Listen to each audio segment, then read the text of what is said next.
Hi అండి, చూస్తున్నారు కదండి. ఇది క్యాన్ అండి. క్యాన్ మీద బ్లౌజ్ డిజైన్ కట్ చేస్తున్నాను. తను ఇచ్చిన కస్టమర్ అయితే నాకు డిజైన్ సెల్లో చూపించిందండి. ఈ నెక్ పెట్టక్క నాకు అని ఇలా కట్ వర్క్ పెట్టి కుట్టమన్నది. బ్లౌజ్ మొత్తం కాదండి, వెనక పార్ట్ వరకే, బ్యాక్ ఫ్రంట్ మామూలు అండి, పైపింగ్ ఏమన్నది. నేను తను చెప్పినట్టే కుట్టడానికి ఎవరికైనా కానీ కస్టమర్ చెప్పినట్టు కుట్టడానికి నేను ట్రై చేస్తాను ఎప్పటికైనా కానీ. నేను సొంతగా ఏం పెట్టానండి, వాళ్ళకి నచ్చినట్టు కుట్టిస్తాను ఎప్పటికైనా కానీ. వాళ్ళు నీ ఇష్టం, నువ్వు ఏ డిజైన్ అయినా పెట్టమన్నప్పుడు నేను అప్పుడు కొత్తగా పెడతా, కానీ కస్టమర్కి నచ్చినట్టే ఎప్పటికైనా కుట్టగలుగుతాను.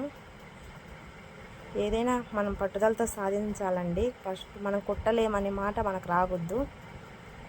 ఫస్ట్ కుట్టడానికి కష్టం అనిపించినా మళ్ళాసారి ట్రై చేయాలా. చూస్తున్నారు కదండి ఎంత బాగా కటింగ్ చేసేసాను. లైక్ చేసి సబ్స్క్రైబ్ చేసుకోండి.